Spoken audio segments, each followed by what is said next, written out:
வணக்கம். மேஷ ராசி ஜனவரி 2026 புது வருஷம் பொறந்துடுச்சு. நமக்கு புதுசா எனர்ஜி கிடைக்க போகுது. ஏற்கனவே மேஷ ராசினாலே energy, fire, focus, determination, hard work எல்லாமே இருக்கும்.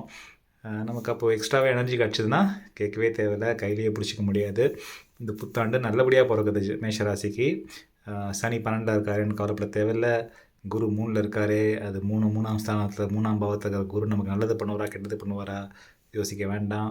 ராகு கேதுவை மறக்கக்கூடாது. Rahu 11, Ketu 5. So main message, key theme என்ன அப்படின்னா, நமக்கு இந்த வருஷம் ஆரம்பிக்கிறதுல ஜனவரி மாதத்தில் புது பொறுப்புகள் உண்டாகும். நீங்கள் இப்போ வேலை பண்ணுறீங்க அப்படின்னா கொஞ்சம் ரெஸ்பான்சிபிலிட்டிஸ் ஜாஸ்தியாகும்.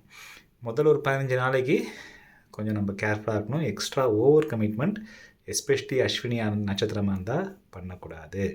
பரணியாக இருந்தால் எமோஷனலாக ரொம்ப அட்டாச் ஆகக்கூடாது. எமோஷ்னல் பேக்கேஜை கேரி ஓவர் பண்ணாதீங்க, எஸ்பெஷலி பரணி நட்சத்திரம்.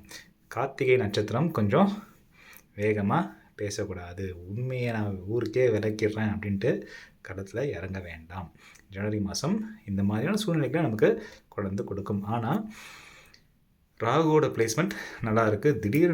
திடீர் யோகங்கள் வரும். அது எப்போ வரும் அப்படின்னா, 5ல் இருக்கிற கேதுவை கொஞ்சம் பேலன்ஸ் பண்ணணும். 5ல் இருக்கிற கேது நம்மளை லெட் கோ பண்ண சொல்லுவார். நம்ம நிறைய கொஞ்சம் எமோஷனலாக இன்வெஸ்ட் ஆகிருப்போம்.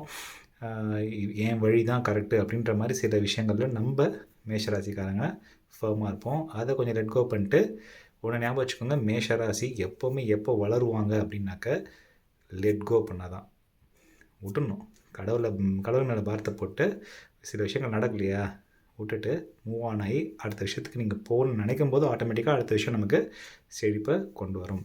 வேலையில் கொஞ்சம் வலு உண்டாகும். கொஞ்சம் நிறையா நீங்கள் ஆல்ரெடி 8 ஹவர்ஸ் வேலை பண்ணுறேன், இப்போ 10 ஹவர்ஸ் வேலை பண்ணுவோம். இப்போது ஒரு 11 ஹவர்ஸ் 12 ஹவர்ஸ் பண்ணுற மாதிரி இருக்கும். சில பேருக்கு புது வீடு, மனை இதெல்லாம் வாங்கிறதுக்கான யோகங்கள் வரும். அதெல்லாம் நீங்கள் தாராளமாக யூட்டிலைஸ் பண்ணிக்கலாம்.